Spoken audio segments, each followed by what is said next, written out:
জয়পুরহাটে সেচ ও শিল্পের বৈদ্যুতিক ট্রান্সফরমার ও মিটার চুরি থামছেই না। ডিসেম্বর মাসে 7টি সেচ ও শিল্পের বৈদ্যুতিক ট্রান্সফরমার ও 11টি মিটার চুরি হয়েছে।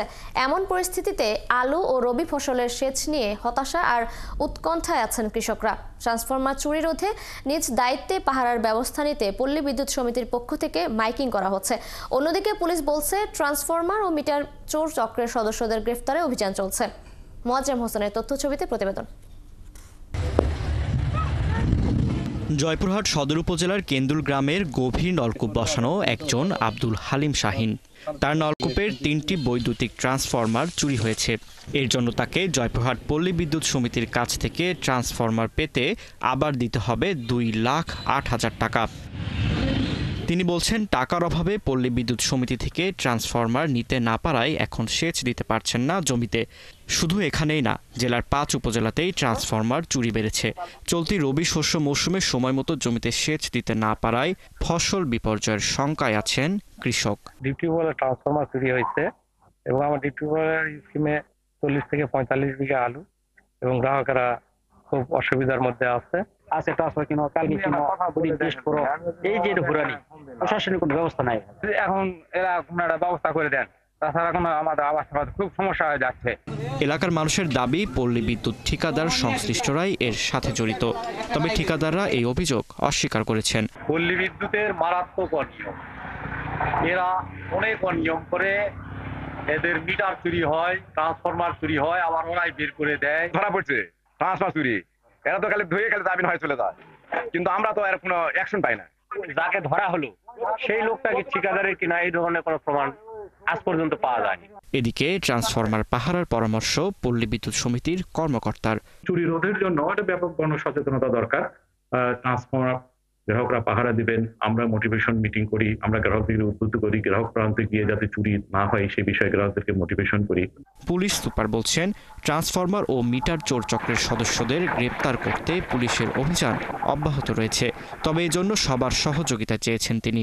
এ ব্যাপারে সংশ্লিষ্ট থানায় মামলা হচ্ছে এবং আসামিদেরকে অ্যারেস্ট করার চেষ্টা করছি। ইতিমধ্যে 3 জন আসামি অ্যারেস্ট হয়েছেন। এই মিটার এবং ট্রান্সমিটার চুরির সাথে যদি অন্য কোনো সংস্থা, বিশেষ করে ঠিকাদার প্রতিষ্ঠানের কেউ জড়িত থেকে থাকে, তাদেরকে আমরা আইনের আওতায় নিয়ে আসবো। চলতি মাসে জয়পুরহাট সদরে 3টি ট্রান্সফরমার, 1টি মিটার, 5 বিবিতে 15টি ট্রান্সফরমার, আক্কেলপুরে 6টি ট্রান্সফরমার ও 5টি মিটার, কালাইয়ে 23টি ট্রান্সফরমার ও 3টি মিটার এবং খেতলালে 10টি ট্রান্সফরমার চুরি হয়েছে। ফারদিন নীরব, 71। জয়পুরহাটে সেচ ও শিল্পের বৈদ্যুতিক ট্রান্সফরমার ও মিটার চুরির ঘটনা নিয়ে বিস্তারিত জানাতে আমাদের সাথে সরাসরি যুক্ত হচ্ছেন মোয়াজ্জেম হোসেন। মোয়াজ্জেম, কবে থেকে এমন ঘটনা ঘটছে সেখানে? কৃষক ও এলাকাবাসী কি বলছে? সাথে জানাবেন প্রশাসন এ বিষয়ে কোনো ব্যবস্থা নিয়েছে কিনা? ধন্যবাদ আপনাকে।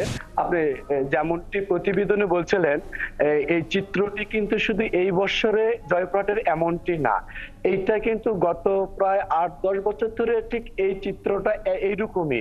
প্রতিবেদনে যেমনটি বলছিলেন যে মিটার চুরি, ট্রান্সফর্ম চুরি, এই চুরি কিন্তু দীর্ঘদিন ধরে আসতেছে। প্রশাসনের পক্ষ থেকে কিন্তু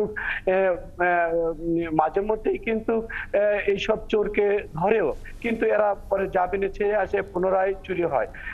এখন কৃষক যেটি বলছেন যে এই ট্রান্সমিটার চুরি হইলে শুধু ট্রান্সমিটার যারা গভীর নলকূপের মালিক তারাই শুধু ক্ষতিগ্রস্ত হয় না, পাশাপাশি যেসব কৃষক এইসব গভীর নলকূপ থেকে যারা পানি সেচ নিয়ে যারা গুঁড়ো ইরি ধান, সরিষা, আলু আবাদ করতে যায়, তখন কিন্তু চরম বিপাকে পড়ে এই জয়পুরহাটের মানুষেরা। আপনাকে জানে রাখি যে এই জয়পুরহাটের যে কৃষকের যে মানে মিটার চুরির যে অভিনব যে মানে কায়দা, এইসব মিটার চুরি করে এই চোরেরা নিয়ে যে একটি চিরকুট রেখে যায় এই সব নলকূপের আশেপাশে।